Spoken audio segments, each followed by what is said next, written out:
Hello kabayan! Mga importanteng tips lang po para ma-avoid ang hassle kung kayo ay mag-exit dyan sa NAIA Terminal 1. Part 1 pa lang po ito.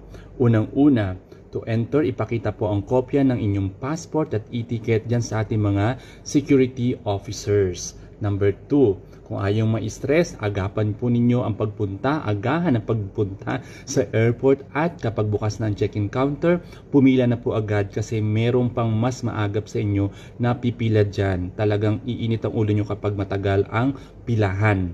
Number 3, kung first time nyo lumipad ng OFW, make sure na meron kayong kopya ng e-travel pass or nakapag-download na kayo kung ayaw ninyong may stress sa immigration counter. Sa aming mga balik manggagawa, OAs lang po ang hinihingi at exit ka na. Number 4, habang nasa pila, abay, don't waste time. Magpa-validate na po kayo ng inyong visa, ipakita ang kopya ng passport at kung may resident card, mas mainam. Don't forget na pilapan yung piraso ng papel na ibibigay nila sa inyo.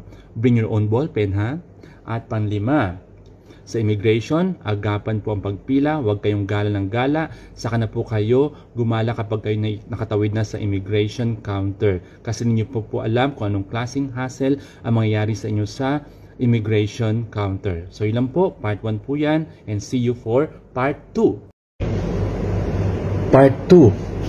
Para sa mga tips kung paano ma-avoid ang hassle kapag tayo ay nag-exit dyan sa NAIA Terminal 1 para sa ating mga OFW at international passengers na rin. Hanggat maaari, avoid po ninyo ang mga damit na mayroong bulsa. Yes, hassle po ang damit na may bulsa. Number 9. Huwag na po kayo magsuot ng mga alahas na metallic or kung hindi maiwasan, ilagay po lahat ito sa loob ng bag bago kayo dumating dyan sa X-ray machine area ng airport. Huwag na po kayong mag-spray ng alcohol-based na body spray. Nadetect po ito ng kanilang body machine X-ray at nag-a-alarm po talaga, nagre-red alarm. Hindi ko alam kung bakit.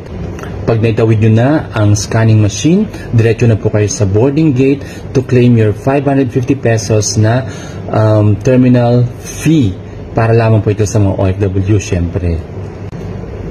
Last ating tip, saka na lamang po kayo mag-toilet kapag naitawid nyo na po ang lahat ng iyan and celebrate your NAIA exit journey.